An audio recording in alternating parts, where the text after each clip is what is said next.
பண்ணிட்டு இருக்க? கார்டன்ல நின்னுக்கிட்டு ஒரே குழப்பத்தோட வீட்டையே பார்த்துட்டு இருக்கேன் பெரியய்யா. ஏன், என்னாச்சு?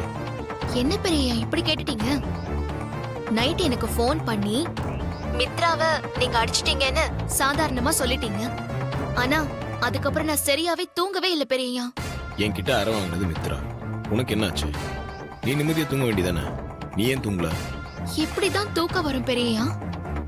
நீங்க அடிச்சத மித்ரா அம்மா கிட்ட சொல்லிருப்பாங்க. அம்மா உங்ககிட்ட விசாரிச்சிருப்பாங்க. நீங்க என்கிட்ட சொன்ன மாதிரி மித்ரா அம்மாவை பிடிக்கலன்னு அம்மா கிட்ட சொல்லிருப்பீங்க. அதுக்கப்புறம் என்ன நடக்கும்னு நினைச்சா எனக்கு எப்படி பெரியய்யா தூக்கம் வரும்? என்ன பெரியய்யா சிரிக்கிறீங்க? என்ன நடந்துச்சு? இது வரைக்கும் எதுவும் நடக்கல பொண்டாட்டி. அம்மாவும் இன்னும் என்ன கூப்பிட்டு விசாரிக்கல. என்ன பெரியய்யா சொல்றீங்க? அப்போ மித்ரா அம்மா கிட்ட எதுவுமே சொல்லலையா? மித்ரா இன்னும் அம்மா கிட்ட எதுவும் சொல்லலன்னு தான் நினைக்கிறேன். அப்படி சொல்லியிருந்தா அம்மா இந்நேரம் என்ன கூப்பிட்டு அமைச்சிருப்பாங்க. ஹாய் ஆதி. ஹாய். யாரு ஃபோனில் பார்வதியா? ஆமாண்டா. சரி, ஆண்டி உன்னை அர்ஜென்ட்டாக வர சொன்னாங்க. கீழே வா போகலாம். பார்வதிட்ட அப்புறமேல் பேசிக்கலாம். ஓகே பொண்டாட்டி. அம்மா கிட்ட இருந்து அழைப்பு வந்துருச்சு. அநேகமா என்கொயரியா தான் இருக்கும். சரி பெரியய்யா, எதுக்கும் அம்மா கிட்ட கொஞ்சம் பார்த்து பேசுங்க. சரி பொண்டாட்டி, நான் அம்மா கிட்ட பார்த்து பேசுறேன். நீ போனை கட் பண்ணாத, லைன்லயே இரு. நானும் லைன்லயே இருக்கேன். நான் அப்படியே கீழே போறேன். கீழே என்ன நடக்குதுன்னு நீ லைவா கேளு. ஆதி, என்ன நடக்குதுங்க? ஏன் இப்படி லைவ் ரிலே பண்ணி?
நீ என் மனச நல்லா புரிஞ்சுக்கிட்ட மாதிரி நான் உன் மனச நல்லா புரிஞ்சு வச்சிட்டு இருக்கேன்னு நினைச்சேன். ஆனா மித்ரா விஷயத்துல நீ நடந்துக்கிறத பார்க்கும்போது அது தப்பு. நான் உன் மனச இன்னும் முழுசா புரிஞ்சுக்கலையோன்னு தோணுது.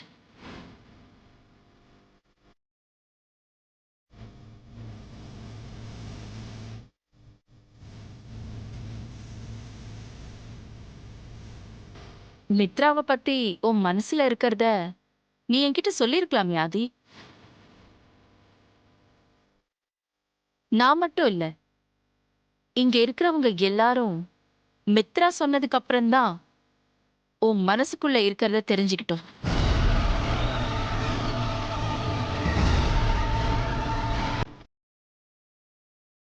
அது மா, இதை பத்தி நானே உங்ககிட்ட சொல்லணும்னு நினைச்சிட்டு இருந்தேன். கொஞ்சிருங்க ஆதி, நானே சொல்றேன். அது ஆண்டி, நேத்து மதியம் ஆதிக்காக லஞ்ச் ப்ரிப்பேர் பண்ணி கொண்டு போனேனா, ஆபீஸ் டென்ஷன்ல ஆதி சாப்பிடவே இல்லை. அதுக்கப்புறம் நைட்டும் ஆதிக்காக ஆசாசியா டின்னர் ப்ரிப்பேர் பண்ண, அதையும் இந்த உமா சாப்பிட விடாம பண்ணிட்டா. என்னடா இப்படி ஆயிடுச்சேன்னு ஃபீல் பண்ணிட்டு இருந்தேன். அந்த நேரத்துல ஆதி எனக்காக வாங்கிட்டு வந்த கிஃப்ட் தான் இந்த டைமண்ட் ரிங்.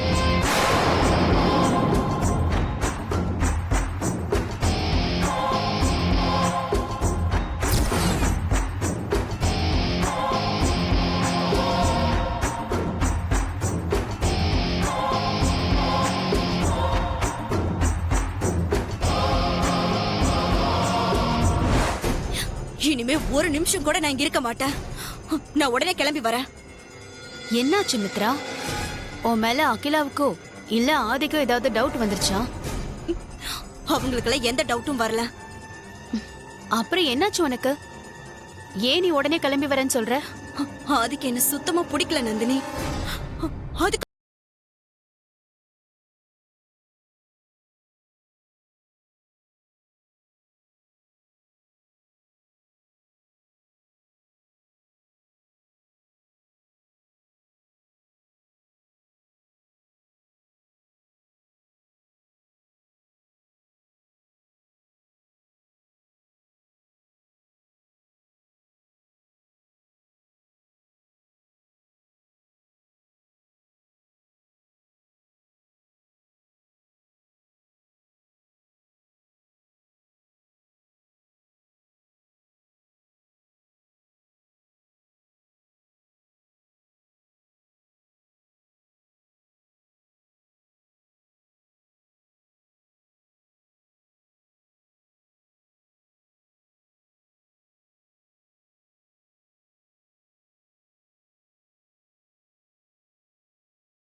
அகிலாண்டேஸ்வரி மனசுல இடம் பிடிக்கிறதுல தான் இருக்கணும். அந்த அகிலாண்டேஸ்வரி உன்னை மருமகளா கன்ஃபார்ம் பண்ணிட்டா போதும். தான் அம்மா பேச்ச தட்ட முடியாத ஆதி உன் கழுத்துல நிச்சயம் தாலி கட்டுவான். அப்புறம் இன்னொரு விஷயம் மித்ரா, என்ன விஷயம் நந்தினி? காம்படிஷன்ல கலந்துக்கிறதுக்காக நடக்க இருக்கிற பிரிலிமினரியில அந்த பார்வதி செலக்ட் ஆக கூடாது. அத நீ கொஞ்சம் கவனமா பாத்துக்கோ. நீ அத பத்தி ஒன்னும் கவலைப்படாத, நான் பாத்துக்கிறேன். அப்படி அசால்ட்டா இருந்துராத மித்ரா. அந்த பார்வதிக்கு திறமை இருக்கோ இல்லையோ, ஆனா அதிர்ஷ்டம் இருக்கு. அதனால அவ ஜெயிச்சாலும் ஜெயிச்சிருவா. அவ ஆரம்ப கட்டத்திலேயே செலக்ட் ஆகாம வெளியில போயிட்டா ரொம்ப நல்லது. அதனால கொஞ்சம் கவனமா இருந்துக்கோ. சரி, நான் அதை பாத்துக்கிறேன். நீங்க என் மேல வச்சிருக்கிற அஃபெக்ஷனை பத்தி தான் ஆண்டி இவ்வளவு நேரம் சொல்லிட்டு இருந்தாங்க. இந்த டைமண்ட் ரிங்க நீங்க எனக்கு கிஃப்டா கொடுத்தப்போ நான் இப்படி ஷாக் ஆனனும், என் விரல்ல இருக்கிற இந்த ரிங்க பார்த்ததும் ஆண்டி முதற்கொண்டு அத்தனை பேரும் ஷாக் ஆயிட்டாங்க. ஆதி, எனக்கு பிடிச்ச மித்ராவை உனக்கு பிடிக்கும்னு எனக்கு நம்பிக்கை இருந்தது. ஆனா மித்ராவை உனக்கு இந்த அளவுக்கு பிடிக்கும்னு நினைக்கும் போது எனக்கு ரொம்ப சந்தோஷமா இருக்கு.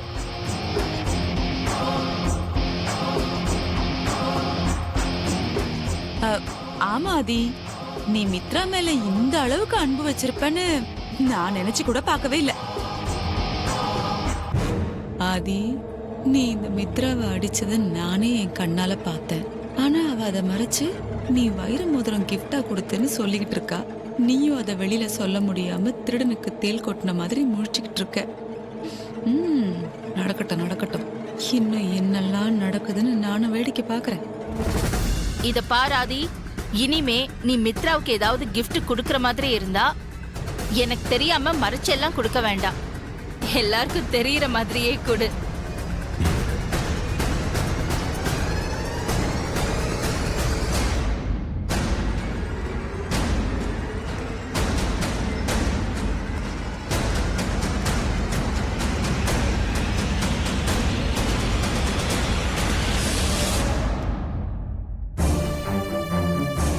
என்ன ப்ரோ இதெல்லாம்?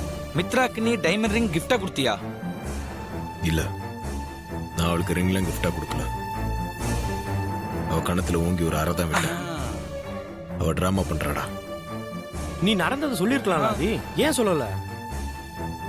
நான் அவளை அடிச்சதை அம்மா கிட்ட சொல்லுவா. அது மூலியமா எனக்கு அவளை பிடிக்கலன்றத அம்மா கிட்ட சொல்லிடலான்னு நினைச்சேன். ஆனா அவ வேற ஏதோ பிளான் பண்றான். இது விட்டு தாண்டா பிடிக்கணும். நடக்கிற எல்லாத்தையும் பார்வதியிலவே கேட்டுட்டு இருக்கா. ம் நான் முதல்ல போய் அவளை பார்த்துட்டு வரேன். ம் சரி ப்ரோ.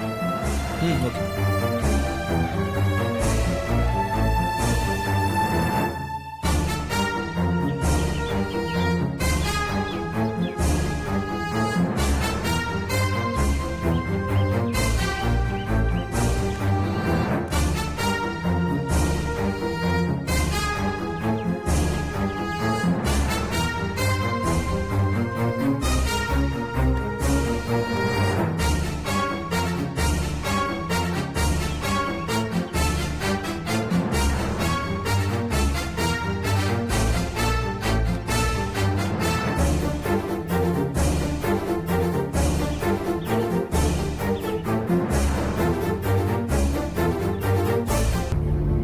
பெரியயா, உள்ள நடந்ததெல்லாம் போன்ல கேட்டியே பொண்டாட்டி? எல்லாத்தையும் கேட்டேன் பெரியயா. நீங்க மித்ரா அம்மாவை அடிச்சத பத்தி அம்மா கிட்ட சொல்லுவாங்கன்னு பார்த்தா அவங்க அத சொல்லாம ஏதோ நீங்க வைர மோதிரம் அவங்களுக்கு பரிசா கொடுத்ததா சொல்லிட்டு இருக்காங்க. அதான் எனக்கு ஒன்னும் புரியல பெரியயா. மித்ரா அப்படி சொன்னது எனக்கும் ஆச்சரியமா தான் இருந்துச்சு. நியாயமா எந்த ஒரு பொண்ணா இருந்தாலும் நடந்ததை நிச்சயமா அம்மா கிட்ட சொல்லியிருக்கணும். இல்ல யார்கிட்டயும் சொல்லாம வீட்டை விட்டு போயிருக்கணும். அப்படி எதுவும் பண்ணாம எதுவுமே நடக்காத மாதிரி நடக்காத ஒண்ணு அதுவும் என்கிட்டயே சொல்றானா, நிச்சயமா அவ சாதாரண பொண்ணு இல்ல. அவ மனசுல வேற ஏதோ பெரிய பிளான் இருக்கு. என்ன பெரியயா சொல்றீங்க? அவங்க மனசுல அப்படி என்ன பிளான் இருக்கும்? அவ மனசுல எந்த பிளான் இருந்தாலும் அதை பத்தி எனக்கு கவலை இல்ல. உன்னையும் என்னையும் இனி எந்த சக்தியாலும் பிரிக்க முடியாது. இதெல்லாம் நினைச்சு நீ மனசு போட்டு குழப்பிக்காத. நீ தைரியமா இரு. சரிங்க பெரியயா. உன் கவனம் எல்லாமே ப்ரிலிமினரியில தான் இருக்கணும். அதுக்கப்புறம் நடக்க போற மெயின் போட்டியில கலந்துக்கிட்டு அதுல ஜெயிக்கணும்ன்றதுதான் உன் கவனமா இருக்கணும். புரியுதா? புரியுது பெரியயா. எதுக்கும் நீங்க மித்ரா அம்மா கிட்ட கொஞ்சம் கவனமா இருங்க. என்னை பத்தி கவலைப்படாத. மித்ராவை நான் பாத்துக்கிறேன். நீ போட்டியை பாத்துக்கோ. சரிங்க பெரியயா, வரேன்.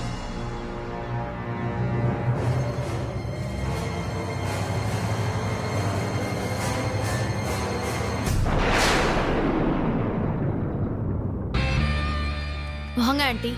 நந்தினி, நீ எப்போ இங்க இருந்து மும்பைக்கு போறேன்னு எனக்கு தெரியவே மாட்டேங்குது.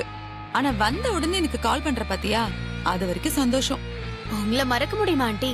அதுவும் இல்லாம உங்களை விட்டா எனக்கு இங்க நெருக்கமானவங்க யாரு இருக்காங்க? வாங்க உட்காருங்க. அதுவும் கரெக்ட் தான். உட்காருங்க. என்ன சாப்பிடுறீங்க? ஹாட் ட்ரிங்க்ஸ் இல்ல கூல் ட்ரிங்க்ஸ்?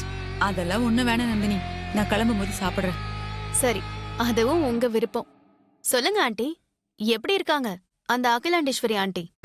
அகிலாண்டேஸ்வரிக்கு என்ன, எப்பவும் போல கெத்தாதான் இருக்கா. நான் தான் அந்த வீட்ல வெத்தா இருக்கேன். கவலைப்படாதீங்க ஆண்டி, உங்க நிலைமை கூடிய சீக்கிரமே மாறும். எனக்கு அந்த நம்பிக்கையே இல்லை நந்தினி. ஏன் ஆண்டி அப்படி சொல்றீங்க? என்னாச்சு? என் மேல உங்களுக்கு நம்பிக்கை இல்லையா? சேச்சி, உன் மேல எல்லாம் நம்பிக்கை இல்லாம இல்ல நந்தினி. ஆனா அந்த வீட்ல நடக்கிறதெல்லாம் பார்த்தாதான் கொஞ்சம் பயமா இருக்கு. அப்படி என்ன நடந்தது ஆண்டி? அதான் புதுசா வந்திருக்காளே மித்ரா.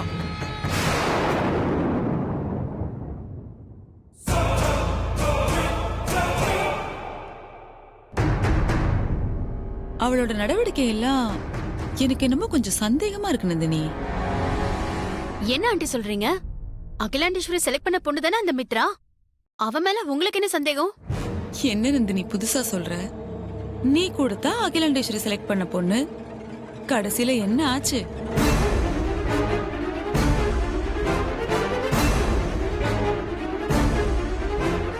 என்ன ஆண்டி, என்ன போய் அந்த மித்ராவோட கம்பேர் பண்றீங்க? நானும் அந்த மித்ராவும் ஒன்னா? சிச்சி, நான் அப்படியெல்லாம் கம்பேர் பண்ணுவேனா? ஆனா அந்த மித்ரா கிட்ட என்னமோ தப்பு இருக்கு நந்தினி. அவ எதையும் மறைச்சு அகிலாண்டேஸ்வரி கிட்ட நாடகம் ஆடிக்கிட்டு இருக்கா. அது மட்டும் எனக்கு கன்ஃபார்மா தெரியுது.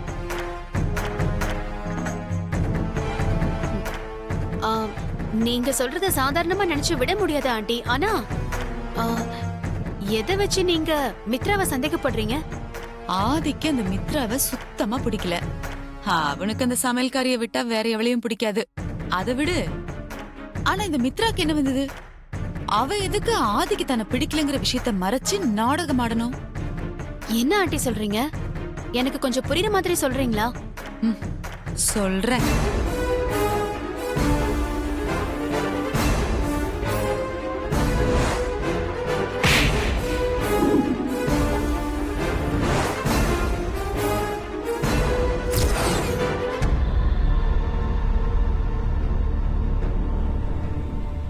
ஆதிக்கிட்ட அடி வாங்கினத மித்ரா வெளிய சொல்ல அவமானப்பட்டுக்கிட்டு மறைச்சான்னு வச்சுக்கிட்டாலும் அவன் தனக்கு வைர மோதிரம் வாங்கி கிஃப்டா கொடுத்தான்னு எதுக்காக பொய் சொல்லணும்? எனக்கு என்னமோ இந்த குடும்பத்தை பழிவாங்கியே தீருவேன்னு ஒரு திட்டத்தோட நீ உள்ள வந்த மாதிரி அவளும் ஒரு திட்டம் போட்டுதான் எங்க வீட்டுக்குள்ள வந்திருக்கான்னு எனக்கு தோணுது நந்தினி. கரெக்ட் தானே? நீங்க நினைக்கிற மாதிரிலாம் எதுவும் இருக்காது ஆண்டி. அகிலாண்டேஸ்வரி பரம்பரைய பழி வாங்கணும்னு நினைக்கிறது நான் மட்டும்தான் ஆண்டி. மித்ரா ஆதி மேல இருக்கிற லவ்ல ஆதி அடிச்சத மறைச்சு டிராமா பண்ணிருக்கலாம்ல. ஓ, அப்படி கூட இருக்கலாம்ல. அப்படித்தான் இருக்கணும் ஆண்டி. இருங்க, உங்களுக்கு நான் குடிக்க ஏதாவது கொண்டு வரேன்.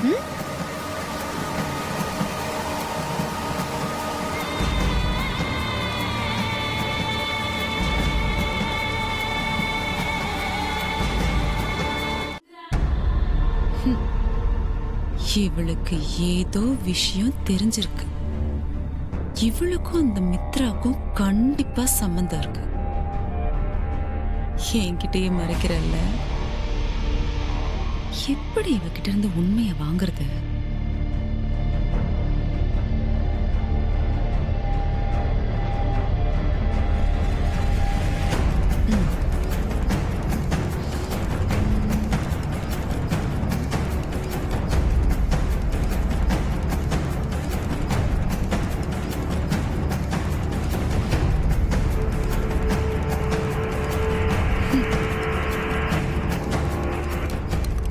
அந்த மித்ரா கிட்ட என்னமோ தப்பு இருக்கு நந்தினி. அந்த வனஜா பயங்கரமான ஆளா இருக்காளே.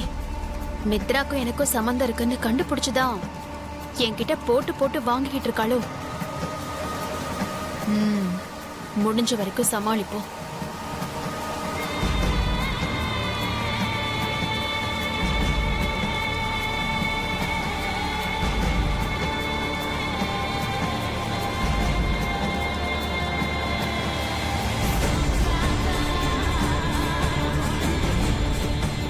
Aunty, thank you. அப்புறம் நந்தினி, நான் மித்ரா பத்தி சொன்னனே, அத பத்தி ஏதாவது யோசிச்சு பாத்தியா? அவ யாரா இருக்கும்னு ஏதாவது கெஸ் இருக்கா? நான் தான் அப்பவே சொன்னேன்ல, லவ் மேட்டரா கூட இருக்கலான்னு. ஓ, அப்போ அத தவிர உனக்கு மித்ராவை பத்தி வேற எதுவும் தெரியாதுன்னு சொல்ற, அப்படிதானே நந்தினி? என்ன ஆண்டி, நீங்க கேக்குறத பார்த்தா நான் தான் மித்ராவை அனுப்பி வச்ச மாதிரி என் மேல சந்தேகப்படுறீங்க போல இருக்கு. எனக்கு அப்படி ஒரு சந்தேகம் முன்னாடி இருந்தது, இப்போ இல்ல, கன்ஃபார்ம் ஆயிடுச்சு. என்ன ஆண்டி சொல்றீங்க? நீ உள்ள போன கேப்ல நான் உன் போனுக்குள்ள போய் பார்த்துட்டேன்.